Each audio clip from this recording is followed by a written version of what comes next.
نحمده ونصلي ونسلم على رسوله الكريم أما بعد فأعوذ بالله من الشيطان الرجيم بسم الله الرحمن الرحيم صدق الله العلي العظيم رب العالمین ہمیں نور قرآن پاک سے منور فرمائے، آمین۔ سورۃ المؤمنون قرآن پاک کی ترتیب کے اعتبار سے اس کا نمبر 23 ہے اور نزول کے اعتبار سے اس کا نمبر 74 ہے۔ یہ مکی صورت ہے، ہجرت سے پہلے اس کا نزول ہوا۔ چونکہ یہ مکی صورت ہے تو اس میں وہ مضامین بیان کیے گئے ہیں جو عام طور پر مکی صورتوں میں ہوتے ہیں۔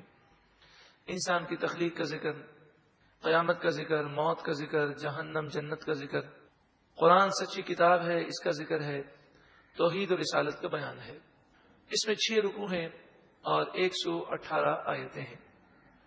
اس سورہ مبارکہ میں یوں سمجھیے کہ 17 پاروں میں جو کچھ بیان کیا گیا، اس سورہ مبارکہ میں اس کا خلاصہ دوبارہ دہرایا گیا، تاکہ ان اہم باتوں کو ہم دہرا کر اپنے دل میں وہ باتیں راسخ کر لیں اور آخرت کی تیاری کی طرف راغب ہوں۔ بسم اللہ الرحمن الرحیم، اللہ کے نام سے شروع جو بہت زیادہ مہربان نہایت رحم کرنے والا۔ یہ ابتدائی آیتیں بڑی اہمیت کی حامل ہیں۔ ان میں کامیاب مومنوں کی علامتیں اور نشانیاں بیان کی گئی ہیں۔ اللہ تعالی ہمیں بھی کامیاب مومن بنا دے۔ قد افلح المؤمنون، بے شک وہ مومن کامیاب ہو گئے۔ الذین هم فی صلاتهم خاشعون، وہ جو اپنی نمازوں میں خشوع رکھتے ہیں، یعنی جب وہ نماز ادا کرتے ہیں تو ان کی توجہ صرف اللہ کی طرف ہوتی ہے، ظاہری اور باطنی آداب کے مطابق وہ نماز ادا کرتے ہیں۔ خاشعون میں وہ لوگ بھی داخل ہیں کہ جب وہ نماز کے لیے کھڑے ہوتے ہیں تو خوف الہی کا ان پر غلبہ ہوتا ہے اور جسم کانپ رہا ہوتا ہے۔ والذین هم عن اللغو معرضون، اور کامیاب وہ لوگ ہیں کہ جو فضول اور بیہودہ باتوں سے اعراض کرتے ہیں، بچتے ہیں۔ عن اللغو، لغو اس چیز کو کہتے ہیں جس کا نہ دنیاوی کوئی فائدہ ہو نہ کوئی دینی فائدہ ہو۔ اب چاہے وہ نظر ہو، چاہے وہ سننا ہو، چاہے وہ زبان سے کہنا ہو، یعنی نیک بندے اپنی آنکھوں سے وہ چیز نہیں دیکھتے جس کے دیکھنے کا کوئی فائدہ نہیں ہے، وہ زبان سے فضول کلام نہیں نکالتے۔ آپ سوچیں کہ جب کامیاب مومن فضول باتوں سے بچ رہے ہیں تو حرام سے تو بچتے ہی ہوں گے۔ لغو ان باتوں کو اور ان کاموں کو کہتے ہیں جس کے کرنے میں کوئی گناہ نہیں ہے مگر اس کے کرنے کا کوئی فائدہ بھی نہیں ہے۔ لغو ان کاموں کو کہتے ہیں جن کے کرنے کا کوئی گناہ نہیں ہے مگر کرنے کا کوئی فائدہ بھی نہیں ہے۔ تو مومن ایسے کاموں سے بچتا ہے جس کا کوئی فائدہ نہ ہو۔ جو شخص دن رات گناہوں میں پڑا رہے اور اپنے آپ کو مومن کامل سمجھے تو یقیناً وہ نادان ہے۔ والذین هم عن اللغو معرضون، مومن کامیاب ہونے والے فضول باتوں سے، فضول کاموں سے اعراض کرتے ہیں، ان چیزوں سے وہ بچتے ہیں۔ والذین هم للزکاة فاعلون، اور وہ زکوٰۃ ادا کرنے والے ہیں۔ والذین هم لفروجهم حافظون، اور وہ اپنی شرمگاہوں کی حفاظت کرنے والے ہیں۔ الا علی ازواجہم او ما ملکت ایمانہم، مگر اپنی زوجہ یا اپنی کنیزوں سے شریعت کے دائرے میں رہ کر اپنا حق حاصل کرتے ہیں، ان کے حق کو ادا کرتے ہیں۔ مراد یہ ہے کہ وہ بے حیائی سے بچنے والے ہیں۔ صرف مومن کے لیے جو کنیزیں حلال ہیں یا جو بیوی حلال ہے، اس کے علاوہ وہ کسی اور کی طرف اپنی نگاہیں نہیں اٹھاتے۔ فَإِنَّهُمْ غَيْرُ مَلُومِينَ، پس بے شک یہ لوگ اس بارے میں ملامت نہیں کیے جائیں گے۔ معنی یہ ہے کہ اگر وہ نکاح کرتے ہیں اور نکاح کے بعد وہ ان تمام معاملات کو حاصل کرتے ہیں تو جو جائز طریقے سے حاصل کرے اس پر کوئی ملامت نہیں ہے۔ برائی کی جا رہی ہے جو ناجائز طریقے سے اپنی شہوت کو پوری کرنے کی کوشش کرتا ہے۔ فمن ابتغى وراء ذلك، تو جو کوئی ان کے علاوہ حاصل کرنے کی کوشش کرے، یعنی جائز طریقے کے علاوہ ناجائز طریقہ اختیار کرے، فاولئک هم العادون، بس یہی لوگ حد سے بڑھنے والے ہیں، گناہگار ہیں۔ شریعت نے نکاح کی اجازت دی، ایک نکاح وہ کرے، 2 نکاح کر لے، 3 کر لے، 4 کر لے، مگر حرام سے اپنے نگاہوں کو بچائے، گندے خیالات سے اپنے ذہن و دماغ کو محفوظ رکھے۔ آج نعوذ باللہ من ذالک معاشرہ اس قدر بگڑ گیا کہ ناجائز رسومات ادا کرنے کے لیے پیسے نہیں ہیں، اس لیے ہمارے نوجوان نکاح نہیں کرتے کہ دھوم دھام سے شادی کی جائے گی، لیکن حرام اور ناجائز وہ کاموں میں ملوث ہیں، بد نگاہی کرتے ہیں، تو جو حرام ہے اس سے بچا جائے۔ شریعت نے جو جائز کام جس کی اجازت دی ہے اس کے کرنے میں کوئی ملامت نہیں ہے۔ اسی طرح کھانے کا جہاں تک تعلق ہے تو کھانے پینے کی جو چیزیں ہیں جو جائز ہیں، اگر کوئی جائز کھانے پینے کی چیزیں استعمال کرتا ہے اور زیادہ استعمال کرتا ہے جو اس کی صحت کے لیے مضر بھی نہیں ہے، اگر وہ جائز حد میں رہ کر یہ کھانا پینا یہ معاملہ کرتا ہے اسے کوئی ملامت نہیں ہے۔ سب سے اہم چیز ہے حرام سے بچا جائے۔ آپ اچھا لباس پہن سکتے ہیں، اچھا کھا سکتے ہیں، اچھے گھر میں رہ سکتے ہیں، مگر سب سے اہم چیز ہے ہم اہمیت اس چیز کو دیں کہ حرام سے بچیں۔ ہمارے یہاں پر بعض ایسے بھی نادان لوگ ہیں کہ اچھا لباس پہننے کو برا سمجھتے ہیں، اچھی رہائش اختیار کرنے کو برا سمجھتے ہیں اور گناہوں میں مبتلا ہیں۔ تو سب سے اہم چیز اللہ اور اس کے رسول کی فرما برداری ہے، گناہوں سے بچنا ہے، جائز طریقے سے شریعت کے دائرے میں رہ کر جو جائز چیزیں ہیں وہ حاصل کرے، اس میں کوئی حرج نہیں، اور جائز طریقے اختیار کرنے میں کسی کی ملامت کرنے کا بھی کوئی افسوس ہمیں نہیں ہونا چاہیے۔ والذین هم لاماناتہم، اور وہ لوگ کامیاب مومن ہیں جو اپنی امانتوں وعہدہم راعون، اپنے عہد کی وہ پابندی کرتے ہیں، جو امانتیں ادا کرتے ہیں، امانتوں کی حفاظت کرتے ہیں اور عہد کے پابند ہیں، وہ بھی کامیاب مومن ہیں۔ والذین هم علی صلواتہم یحافظون، اور وہ کامیاب مومن ہیں جو اپنی نمازوں کی حفاظت کرتے ہیں۔ کامیاب مومنین کی صفات میں شروع میں بھی نماز کا ذکر ہے، آخر میں بھی نماز کا ذکر ہے۔ نماز سب سے اہمیت کی حامل ہے۔ اگر ہم صحیح معنوں میں درست نمازیں ادا کریں اور خشوع و خضوع کے ساتھ نماز کو وقت دیں، نماز جلدی جلدی ادا نہ کریں بلکہ سکون سے اطمینان سے ادا کریں، تو انشاءاللہ نماز کی برکت سے بے شمار برائیاں دور ہو جائیں گی۔ اولئک هم الوارثون، یہی وارث ہیں۔ کس کے وارث ہیں؟ الذین یرثون الفردوس، یہ جنت الفردوس کے وارث ہیں۔ ہم فیہا خالدون، اس میں یہ ہمیشہ رہنے والے ہیں۔ اللہ تعالی ہمیں بھی ان صفات کا حامل بنا دے اور ہمیں بھی جنت الفردوس کا وارث بنا دے۔ وَلَقَدْ خَلَقْنَا الْإِنسَانَ مِنْ سُلَالَةٍ مِنْ طِينٍ، اور بے شک ہم نے انسان کو یعنی آدم علیہ السلام کو چنی ہوئی مٹی سے پیدا کیا۔ سلالہ منتخب، چنی ہوئی۔ ثم جعلناہ نطفۃ، پھر ہم نے اسے نطفہ بنا دیا، فی قرار مکین، ایک مضبوط ٹھہرنے کی جگہ، یعنی ماں کے رحم میں۔ ثم، پھر، خلقنا النطفۃ علقۃ، ہم نے نطفے کو علقہ بنا دیا، یعنی پانی کی بے وقت بوند کو، ایک قطرے کو ہم نے جمع ہوا خون بنا دیا۔ علقہ جمع ہوا خون، جو ماں کے پیٹ میں 40 دن کے بعد اس کی یہ حالت ہوتی ہے۔ فخلقنا العلقۃ مضغۃ، پھر ہم نے جمے ہوئے خون کو گوشت بنا دیا، گوشت کا لوتھڑا۔ فخلقنا المضغۃ عظاما، پھر ہم نے گوشت کے لوتھڑے کو ہڈیاں بنا دیا۔ فکسونا العظام لحما، پھر ہم نے ان ہڈیوں پر گوشت پہنا دیا۔ ثم انشأناہ خلقا آخر، پھر ہم نے اسے دوسرے انداز میں پیدا فرمایا کہ وہ ہڈیوں کا ڈھانچہ، اس پر گوشت چڑھ گیا، اس کی شکل بن گئی، اور پھر یہ معاملہ ہوا کہ اس کے اندر روح پھونک دی گئی. اب وہ دنیا کے اندر آیا وہ بچہ جو سوچنے سمجھنے اور دیکھنے کی صلاحیتیں رکھتا ہے، جس کے اندر عقل و شعور دیا گیا، کچھ نہیں جانتا مگر اللہ تعالیٰ نے آنکھیں دی، کان دیے، جس سے دیکھ کر اور سن کر وہ بہت ساری چیزیں سیکھ گیا. فتبارک اللہ احسن الخالقین، بس بہت برکت دینے والا اللہ رب العالمین ہے جو سب سے بہتر پیدا کرنے والا ہے. پھر تم دنیا میں رہے، ثم انکم بعد ذلک لمیتون، پھر بے شک اس کے بعد تم ضرور مر جاؤ گے. ثم انکم یوم القیامت تبعثون، پھر بے شک قیامت کے دن تم اٹھائے جاؤ گے. تو دنیا کے اندر آئے، ایک دن سب کو مرنا ہے. جس رب نے اس قدر نعمتیں دی، بندے کو چاہیے کہ اسی رب کی فرما برداری کرے اور ایسی زندگی گزارے کہ موت اس کے لیے تحفہ بن جائے.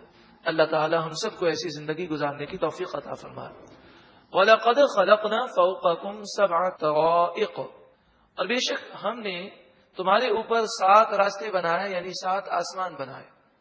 وَمَا كُنَّا عَنِ الْخَلْقِ غَافِلِينَ، اور ہم اپنی مخلوق سے غافل نہیں ہیں، ہم جانتے ہیں کہ ہم نے کیا بنایا اور وہ اس وقت کس حالت میں ہے. وَأَنزَلْنَا مِنَ السَّمَاءِ مَاءً بِقَدَرٍ، اور ہم نے آسمان سے پانی کی مخصوص مقدار کو نازل کیا. بقدر، ایک مخصوص اندازے اور ایک مخصوص مقدار پر پانی نازل کیا. تو ہم دیکھیں کہ بارش کے موسم میں بارش برستی ہے پھر رک جاتی ہے، پھر برستی ہے پھر رک جاتی ہے. اس طرح 1 مہینے 1.5 مہینے تک بارش برستی ہے. جو بارش 1.5 مہینے میں برسی ہے، اگر وہ ساری ایک دن آ جائے تو سیلاب آ جائے. ایک مخصوص اندازے پر اور ایک مخصوص مقدار سے تھوڑا تھوڑا نازل کیا جاتا ہے. 2-3 گھنٹے مسلسل آتی ہے پھر رک جاتی ہے، 4-5 گھنٹے مسلسل آتی ہے پھر رک جاتی ہے. اگر یک دم 1.5 مہینے کی بارش ایک ہی دن نازل ہو جائے تو پھر طوفان آئے یا سیلاب آئے یا ہماری زندگی کئی دنوں تک معطل ہو جائے. پھر یہ 1.5 مہینے کی بات ہم کر رہے ہیں. اگر 10 سال یا 15 سال کی بارش ایک ساتھ ایک ہی دن میں نازل ہو جائے تو سب ہلاک ہو جائیں. فَأَسْكَنَّاهُ فِي الْأَرْضِ، پھر ہم نے اس پانی کو زمین میں ٹھہرایا. یہ پانی زمین اسے جذب کر لیتی ہے اور یہ پانی زمین میں موجود رہتا ہے. ہم کنویں کے ذریعے، بورنگ کے ذریعے اس کو نکالتے ہیں. اور آپ جانتے ہیں کہ اگر مسلسل بارشیں نہ ہوں کئی سالوں تک تو پھر کنویں بھی خشک ہو جاتے ہیں. معلوم یہ ہوا کہ کنووں میں پانی جو آتا ہے یہ بارشوں کی وجہ سے ہوتا ہے، جو زمین کے اندر اسٹور ہو جاتا ہے. اب بارش تو 24 گھنٹے تو آتی نہیں ہے، بارش آئی اور بارش اس کے بعد ختم ہو گئی. اب جو زمین کے اندر پانی اسٹور ہے یا زمین کے اوپر پانی ہے جو نہر کی صورت میں ہے، دریا کی صورت میں ہے یا تالاب کی صورت میں ہے، وہ ہم استعمال کرتے ہیں. وَإِنَّا عَلَىٰ ذَهَابٍ بِهِ لَقَادِرُونَ، اور بے شک ہم اس پانی کو واپس لے جانے پر بھی قادر ہیں. ہم چاہیں تو ایسی گرمی پڑے کہ زمین کا پانی بھی خشک ہو جائے اور زمین کے اوپر جو دریا ہے وہ بھی خشک ہو جائے. کیا تم اس نعمت پر شکر نہیں کرتے؟ فَأَنشَأْنَا لَكُمْ بِهِ جَنَّاتٍ مِّن نَخِيلٍ وَأَعْنَابٍ، پھر ہم نے تمہارے لیے اس پانی سے کھجور اور انگور کے باغات پیدا کیے. کھجور اور انگور کا ذکر کیوں ہے ہم اس سے پہلے سن چکے کہ اس زمانے میں سب سے آسان طریقہ پھل اسٹور کرنے کے لیے کھجور اور انگور میں سب سے آسان طریقہ تھا. یہ کھجور اور انگور کئی سالوں تک خراب نہیں ہوتے تھے. تو فرمایا کھجور اور انگور کے باغات ہم نے پیدا کیے. پانی کو ذرا چکھ کر دیکھو، اس میں نہ کھجور کا ذائقہ ہے نہ انگور کا ذائقہ ہے. زمین کی مٹی کو اٹھا کر چکھ کر دیکھو، اس میں بھی وہ مٹھاس نہیں ہے، مگر اللہ تعالیٰ نے جس پھل میں جیسی مٹھاس کو پیدا کرنا چاہا پیدا فرما دیا. لَكُمْ فِيهَا فَوَاكِهُ كَثِيرَةٌ، تمہارے لیے اس زمین میں اور بھی کئی پھل ہیں. وَمِنْهَا تَأْكُلُونَ، اور کئی ایسی چیزیں ہیں جس سے تم کھاتے ہو. جڑی بوٹیاں ہیں، اناج ہے، پھل ہے، کھیتی ہے. اس کے علاوہ ان پھلوں سے، کھیتیوں سے جو مویشی پروان چڑھتے ہیں ان کے گوشت کو تم کھاتے ہو، ان کے دودھ کو پیتے ہو. پھر ان مویشیوں سے جو چمڑا حاصل ہوتا ہے اس سے کئی چمڑے کی چیزیں بنائی جاتی ہیں، اس کی ہڈیوں سے چیزیں بنتی ہیں، اس کے دودھ سے کتنی اور کھانے کی چیزیں بنتی ہیں. وَشَجَرَةً تَخْرُجُ مِن طُورِ سَيْنَاءَ، اور وہ درخت ہم نے پیدا کیا جو طور سینا سے نکلتا ہے، یعنی زیتون کا درخت، جس کا اصل جو مرکز ہے وہ طور سینا ہے. اور اب یہ مختلف ممالک میں پایا جاتا ہے۔ زیتون کا درخت وہ درخت ہے جس کی عمر تقریباً 1000 سال کی ہوتی ہے۔ یہ درخت کا پھل، اس کا تیل، ہر لحاظ سے یہ صحت کے لیے بہت ہی زیادہ مفید ہے، بلکہ اب تو سائنسدان اس پر ریسرچ کر چکے اور وہ کہتے ہیں جو زیتون کا تیل کھانے میں اور دیگر چیزوں میں استعمال کرنے کے عادی ہوں گے ان پر بڑھاپا بھی جلدی نہیں آئے گا اور وہ بے شمار بیماریوں سے بھی محفوظ رہیں گے۔ زیتون کا تیل استعمال کرنا یہ نبی اکرم صلی اللہ علیہ وآلہ وسلم اور کئی انبیاء کی سنت مبارکہ ہے۔ اس کے استعمال کا طریقہ بہت آسان ہے۔ عرب لوگ اس طرح اس تیل کو استعمال کرتے ہیں کہ عربوں میں ایک چیز بڑی پیاری ہے کہ وہ ہر چیز کو ابلا ہوا پکاتے ہیں، یعنی اگر چاول ہے یا گوشت ہے تو اس کو ابال لیتے ہیں، اس میں تیل استعمال نہیں کرتے۔ پھر جب وہ ابلی ہوئی چیز کو جب وہ کھاتے ہیں تو اوپر سے زیتون کا تیل ملاتے جاتے ہیں اور اسے کھاتے جاتے ہیں۔ زیتون کا تیل یہ دل کے امراض کو دور کرتا ہے اور بلڈ پریشر اور اس طرح کے امراض کو پیدا وہ نہیں کرتا، مگر چونکہ یہ تیل بہت گرم ہوتا ہے تو اس کا استعمال ہو جیسے دن کے اندر 1 یا 2 چمچ استعمال کی جائیں، کہ سائنسدانوں نے یہ تحقیق کی تھی کہ جو دن میں 2 چمچ یا 4 چمچ زیتون کا تیل استعمال کرنے کا عادی ہوگا وہ کینسر سے محفوظ رہے گا۔ تو ہمیں چاہیے کہ ہم سنت سمجھ کر اس تیل کو ضرور استعمال کریں۔ زیتون پھل کی صورت میں بھی آتا ہے، مگر چونکہ ہماری عادت نہیں ہے اس لیے ابتدا میں اس کا استعمال بہت کم ہونا چاہیے، آدھی چمچ یا آدھی چمچ سے بھی کم پورے دن میں استعمال کریں۔ اور ضمن یہ بھی عرض کر دوں کہ ہم جو کھانا پکاتے ہیں کاش ہماری یہ عادت ہو جائے کہ ہم کھانوں میں مرچیاں اور تیل اور گھی کا استعمال کم کریں۔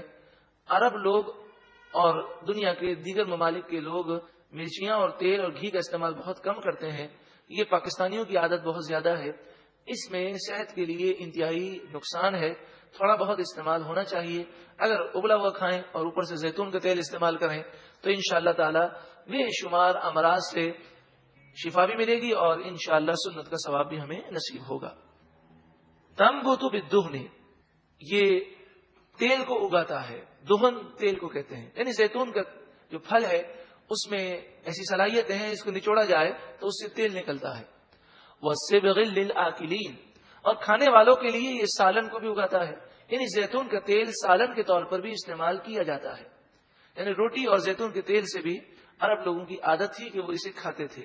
وَإِنَّ لَكُمْ فِي الْأَنْعَامِ لَعِبْرَةً، بے شک تمہارے لیے جانوروں میں عبرت ہے، غور کرو تو قدرت کی نشانیاں ہیں۔